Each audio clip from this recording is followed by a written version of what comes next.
documentos que forman parte de la etapa de ejecución contractual, que son los documentos que estaban establecidos en esas bases que yo te entregué, y por lo tanto son los documentos que tú estás obligado a remitir para que yo pueda suscribir el contrato contigo. Entonces, ni la parte de actos preparatorios, ni la parte que tiene que ver con ejecución de contrato, son partes que se inapliquen. Yo lo único que hago es no hacer proceso de selección. Habíamos dicho que puede ser por razones de mercado, de coyuntura, o porque el proceso no cumple una función. ¿Cuándo no cumple una función? Cuando, por ejemplo, es un imposible físico o jurídico. Cuando existe un solo proveedor en el mercado nacional. Y eso implica que ustedes evalúen el nivel de agente de comercialización. ¿Qué es esto? ¿A dónde voy yo a preguntar o a dónde me dirijo yo cuando estoy haciendo mi evaluación de mercado? Yo me voy directamente al productor o fabricante. Gracias. Yo me voy directamente al productor o fabricante. ¿Se escucha mejor ahí? ¿Sí? Ya. Me voy directamente al productor o fabricante, me puedo ir al distribuidor, me puedo ir al mayorista, de repente me puedo ir al minorista. Y en función a eso es como el mercado me va a responder. Y yo tendré que ver primero un ámbito local, de repente un ámbito regional y luego un ámbito a nivel nacional, para poder determinar, como en este caso, si hay proveedor y es un proveedor único o no. ¿Sí? También podría ser que resulte perjudicial, como señala aquí, para la atención de la entidad, como por ejemplo en desastres naturales. En un desastre natural, ¿qué es lo primero que se nos pide? Acuérdense del terremoto del año 2007, acuérdense cuando tenemos los desastres naturales por crecidas de ríos, por lluvias torrenciales o por friajes. Me voy directamente al primero que tenga cerca a preguntarle si tiene lo que necesito y cuánto me va a costar. Porque si yo me pongo a analizar demasiado el mercado, pierdo tiempo.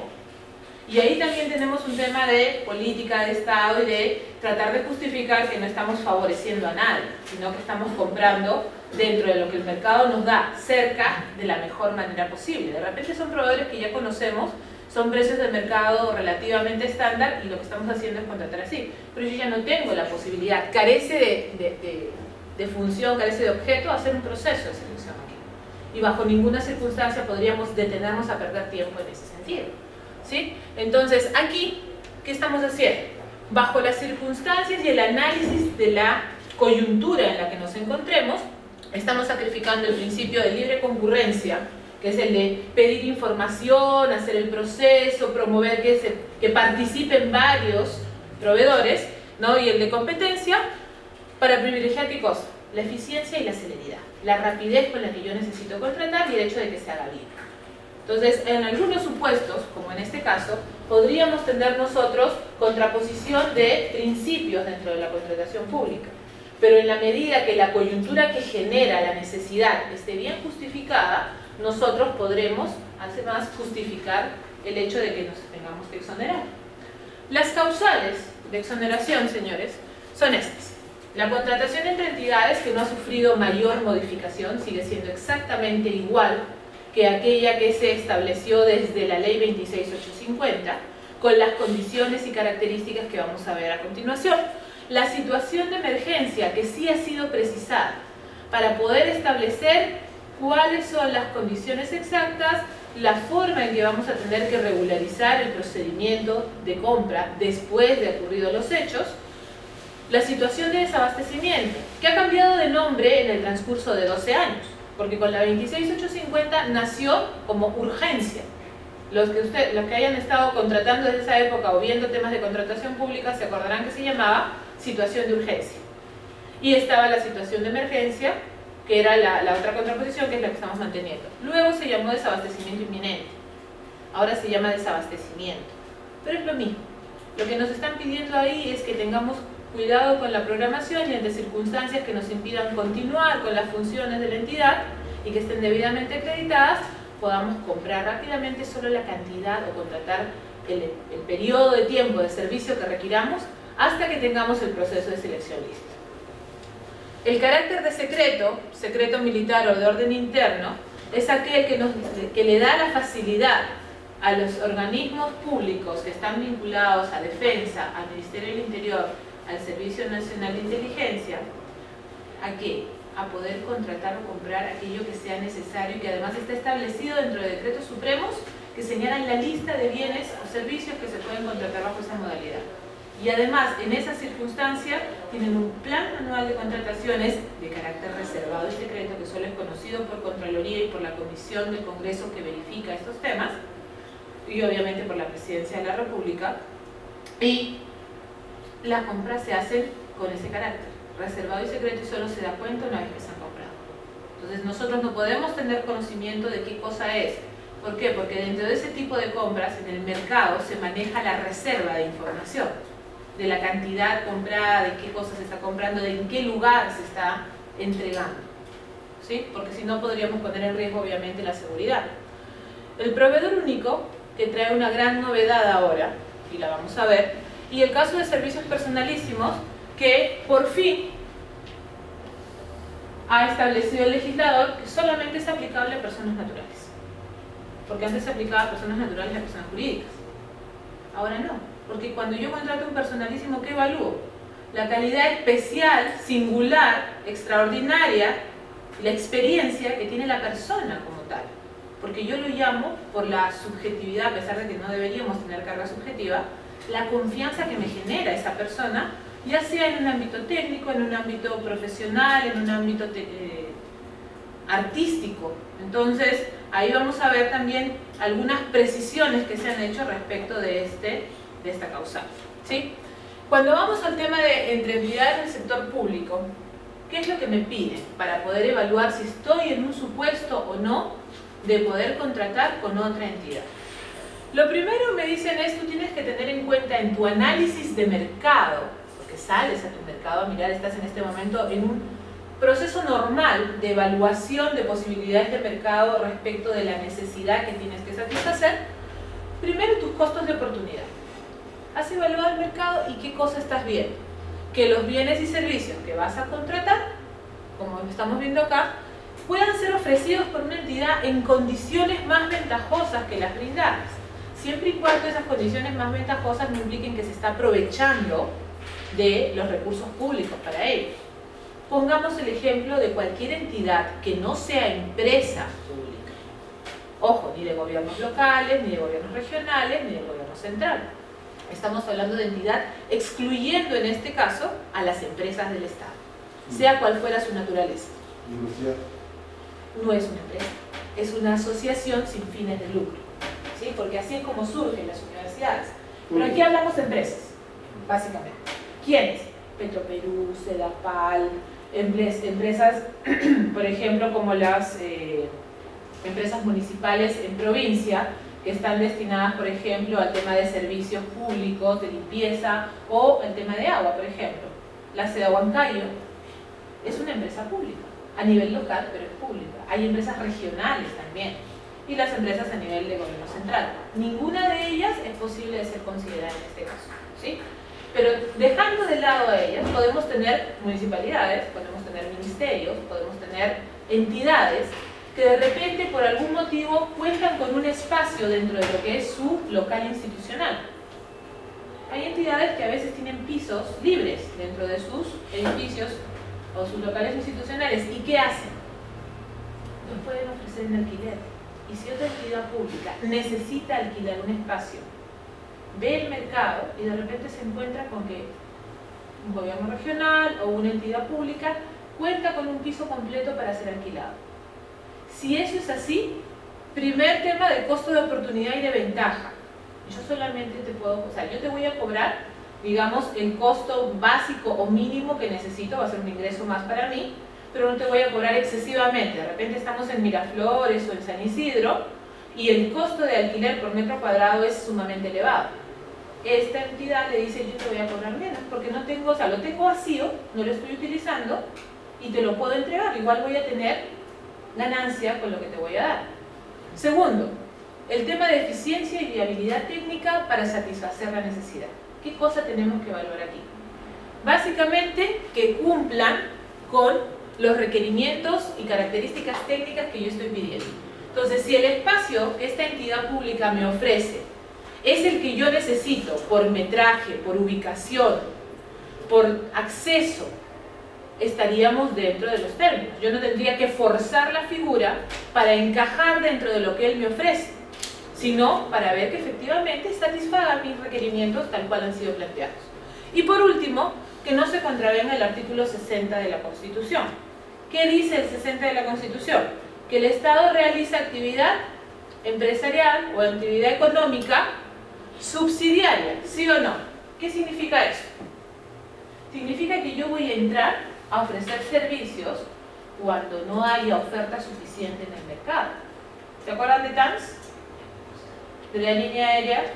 ¿A dónde llegaba con sus rutas comerciales? A donde no llegaban las demás líneas aéreas o donde había una menor oferta. Por lo tanto, ellos realizaban esa actividad sin entrar en competencia con las líneas comerciales en otras rutas. Ellos llevaban a las rutas no comerciales, digamos, que tenían necesidad de tener transporte, que tenían oferta, obviamente, y demanda, sobre todo, no oferta, tenían demanda, pero no tenían oferta. Por lo tanto, ellos dijeron, vamos a llegar acá. Y eso es lo que ellos hacían. Entonces, si estas tres condiciones se dan en conjunto, ¿sí?, estamos dentro del supuesto para calificar a una exoneración entre entidades. Si una de ellas nos falla, no hay posibilidad de exonerarnos, ¿sí? Entonces son concurrentes estas tres condiciones para que nosotros podamos tener la exoneración entre entidades. Pero ¿qué más nos pide que evaluemos? Porque esto va a surgir ¿de dónde? Va a surgir, como les dije, de la evaluación de las posibilidades de mercado, básicamente. Las limitaciones, ya se las señalé, una de ellas es el hecho de que no sea empresa pública, que no sea empresa del Estado en el sentido más amplio de la palabra. Segundo, que no sea habitual. Es decir, que ese tipo de actividad que nosotros nos pedimos o solicitamos no sea algo recurrente en esa entidad. ¿Y cuál es el concepto de habitualidad que vamos a tomar o que toma la norma y que se debe considerar para este caso? El concepto de habitualidad es el de las normas tributarias. Tributariamente, ¿cuándo consideramos a alguien como un contribuyente habitual? O sea, con una actividad habitual o recurrente. ¿Cuándo? Cuando en el espacio de 12 meses ha realizado 2 o más actividades del mismo tipo. 12 meses. ¿Sí? Entonces, si en ese ejercicio fiscal, si es que podemos tomarlo como un ejercicio fiscal, o dentro de los 12 meses, a lo que nosotros pretendemos contratar, en el momento en el que pretendemos contratar, ha realizado más de 2 actividades del mismo tipo, estamos dentro del supuesto de habitual. Y fíjense ustedes que la limitación es que no sea habitual. Sin embargo, no hay una posibilidad de nulidad en caso de poder acreditar, porque bajo declaración jurada, la entidad va a decir no soy habitual, porque va a presentar una declaración jurada como cualquier impostor, de que cumplo con las condiciones, no soy empresa pública, obviamente podemos determinar eso rápidamente si eso no es, no soy habitual en este tipo de prestaciones y tampoco nos mencionan la posibilidad que ustedes están viendo acá de subcontratación ni de cesión de derechos o de posición contractual. No hay una prohibición sobre el tema. Pero entendemos que si estamos contratando bajo esta causal es por las condiciones que hemos evaluado. Entonces, no podríamos admitir, a pesar de que no exista prohibición expresa, que luego le cedan la posición contractual o hay una cesión de derechos hacia otra entidad o hacia un tercero, ¿sí o no? ¿Por qué? Porque se desvirtúa o se desnaturaliza. ¿Qué cosa? ¿Qué cosa a quién hemos evaluado? A la entidad como postora. Y si en consecuencia de esa evaluación hemos determinado el cumplimiento de todas las características y requisitos, al haber una cesión de derechos o una cesión de posición contractual estamos desnaturalizando la exoneración del supuesto de la causal. Entonces, aun cuando no exista disposición que la prohíba, del análisis, ¿qué cosa va a surgir? Va a surgir justamente la incompatibilidad o la incongruencia entre lo que hemos evaluado y la posibilidad de ceder derechos. ¿Sí? Y aunque no haya un tema de nulidad aquí, ¿qué pasa cuando yo declaro algo y mi declaración contiene información falsa o inexacta? ¿Qué pasa con el contrato? Si yo después de haberlo suscrito, vía verificación posterior, advierto o acredito que hubo información falsa. Imaginemos que hemos contratado con una entidad que vía declaración jurada nos dijo no soy habitual. Por ahí un pajarito nos dice, o llega algún tipo de información, o tomamos conocimiento por la verificación posterior, de que sí realizaron ese tipo de actividades con cierta frecuencia. ¿Qué va a pasar con el contrato? ¿Se resuelve o se declara nulo? Nulo. Por el artículo 56.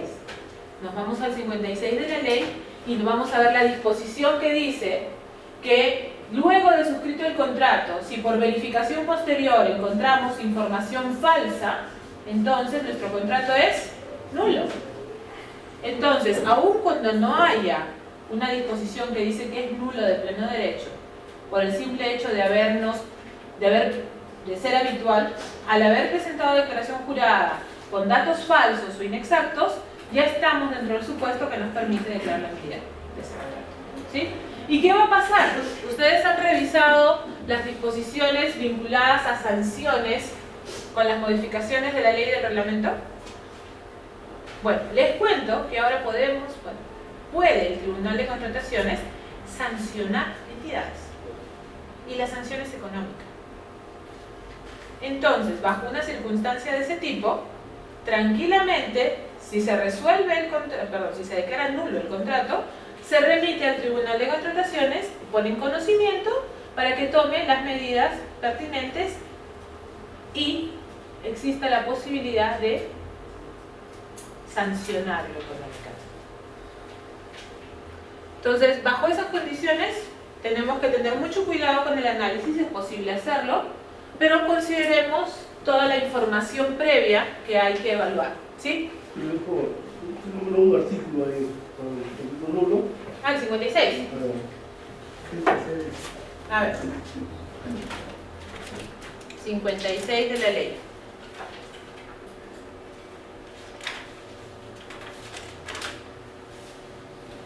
Después de celebrados los contratos, 56 de la ley, ¿sí? Después de celebrados los contratos, la entidad puede declarar la nulidad de oficio en los siguientes casos. B. Cuando se verifique la transgresión del principio de presunción de veracidad durante el proceso de suscripción o para la suscripción del contrato. Como aquí no hay un proceso de selección, pero sí hay un procedimiento para evaluar y seleccionar al proveedor, que no es proceso, pero sí el procedimiento de revisión, entonces tenemos información falsa. Bajo esas condiciones, nosotros podemos declarar la nulidad de oficio. Entonces, verifiquen, el 56 contiene varios puntos sobre el tema de nulidad, inclusive cuando hay una suscripción de contrato en contravención de las disposiciones del artículo 10, que son cuando podemos considerar o no que un proveedor está en posibilidades de ser postor, de ser contratista. Entonces es el de los impedimentos. Si hay una suscripción de contrato vulnerando este artículo 10, también es causal de nulidad de oficio. Entonces ustedes pueden encontrar ahí varias disposiciones. ¿Sí? Pasemos a la causal de desabastecimiento, antes desabastecimiento inminente. ¿Qué es lo que nos piden en este caso? Básicamente nos piden que haya una ausencia ¿de qué? Una ausencia inminente de un bien o servicio. ¿Qué cosa es inminente? ¿Qué es inminente?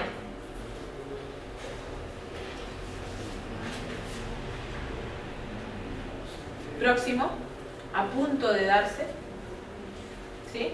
Algo que sabemos que se va a producir de una manera muy rápida en un futuro bastante cercano, ¿sí o no? Eso es inminente.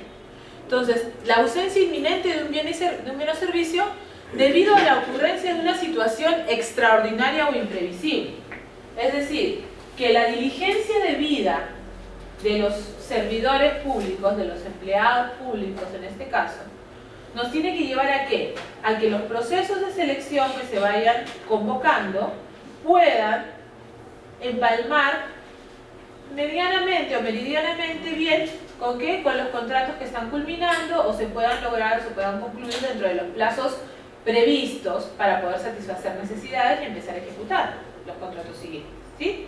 Pero si ocurre algo que para nosotros es extraordinario y no podíamos prever, a pesar de habernos puesto en todos los supuestos posibles, y eso hace que en un futuro, como les dije, no muy lejano, pueda poner en riesgo la operatividad de la entidad respecto de los servicios y las funciones que realiza, entonces estamos ante un supuesto de desabastecimiento. Nos estamos quedando o estamos a punto de quedarnos sin algo que requerimos para operar. Ese algo pueden ser bienes o pueden ser servicios de personas o de empresas que nosotros requiramos, ¿sí?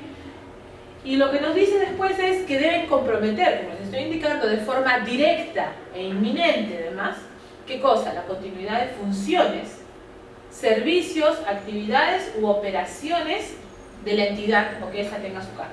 Entonces pueden ser municipalidades, pueden ser empresas públicas que necesiten bienes, necesiten servicios para continuar operando. ¿Qué pasa si Sedapal se queda, por ejemplo, sin la provisión de insumos para potabilizar el agua? ¿Qué pasa si SUNAT, por ejemplo, se queda sin, no sé, de repente sin un servicio de mantenimiento para sus equipos de cómputo, a través de los cuales hace el seguimiento tributario y de todos los contribuyentes que tiene? ¿Qué pasa si una municipalidad se queda sin papel para emitir sus, ahorita que estamos terminando el año y ellos ya tienen que tener sus procesos listos para empezar entre enero y febrero a emitir qué? ¿Qué emiten? Nos envían nuestras cuponeras con qué cosa? Con nuestros impuestos, ¿sí o no? Entonces, si no tienen o les falla el servicio, ellos lo sacaron a tiempo, hicieron bien su proceso y de repente les fallan por algún motivo. ¿Qué va a ocurrir? Nos van a poner en riesgo la operatividad de sus servicios, ¿sí? La necesidad es actual e imprescindible. O sea, tiene que ser en este momento y tiene que ser algo de lo cual yo no puedo prescindir, tiene que ser inminente, tiene que ser imprevisible y tiene que ser extraordinaria. Miren todos los términos que tenemos que considerar para que no se nos culpe después de haber sido poco diligentes o inclusive de haber provocado por algún interés subsecuente, porque ni siquiera hablemos de negligencia, porque nos pueden hablar de dolo inclusive, haber generado la necesidad, ¿para qué? Para tener que contratar con alguien, en el mejor de los casos para hacer adicionales o contrataciones complementarias, en el peor de los casos para exonerarnos por esta vía y contratar con alguien, y ese alguien con quien contratemos va a ser mirado y verificado para saber que no tenía ningún tipo de interés ni había componenda con quienes señalaron que había una necesidad urgente y extrema de satisfacer necesidades. Entonces, bajo esas condiciones, lo que nos están diciendo es, ¿tú puedes utilizar la causal? Sí, pero tienes que analizar muy bien qué circunstancias son las que dieron origen a la necesidad que se está planteando y que se pretende satisfacer. Bajo esas condiciones y parámetros, ¿qué cosa es lo que vamos a ver entonces? Vamos a ver que no vamos a poder utilizar la causal en determinadas consideraciones. Yo les he puesto en rojo las que son las modificaciones que trae el reglamento de la ley, ¿sí? No puedes invocar la causal cuando estás en un proceso de selección que está bajo la cobertura ¿de qué? De tratados o compromisos internacionales que incluyen disposiciones de contrataciones públicas. Eso implica, si estamos con un proceso de selección que dice que está bajo los alcances de un tratado de libre comercio con cualquiera de los países con los que tenemos TLC, siempre y cuando ese TLC tenga capítulo de compras públicas, entonces, si tú has generado el desabastecimiento por negligencia, descuido, dolo o culpa inexcusable, tú no vas a poder exonerarte para comprar. Lo sentimos mucho, pero no vas a usar la causal. Entonces, bajo esas condiciones tenemos que ver si efectivamente estamos en uno de esos supuestos y el desabastecimiento que se ha producido es consecuencia de un mal actuar o deficiente. ¿Con qué país, aprovechando el tema de TLCs, no tenemos capítulo de compras públicas? de los múltiples tratados que tenemos, hay un país con el cual no tenemos capítulo de compras públicas y con el cual obviamente no tendríamos este problema. ¿Cuál es? ¿Quién se acuerda? ¿No? China. El TLC con China no tiene capítulo de compras públicas. Los demás sí. Porque siempre hay un interés, obviamente, de tener trato nacional y de poner condiciones para la posible participación de inversión extranjera dentro del país, y también la opción de nosotros poder llevar a otros lugares. Pero básicamente para que les den el trato de nacional bajo determinados parámetros y estándares que se tienen que cumplir. A China no le interesa. Por eso no puso un capítulo de compra. A China lo que le interesa es poder venir a invertir todo lo que pueda, y si no, igual, porque se va a otro país. Con lo grande que es, y no tiene problemas de ese tipo. No te compra a ti, te compra a tu vecino. ¿Sí? Entonces, bajo esas condiciones, acuérdense que el literal A impide que yo pueda exonerarme si es que estoy bajo estas condiciones y ha sido el desabastecimiento por dolo, culpa inexcusable o negligencia. Segundo, no me puedo exonerar para periodos consecutivos.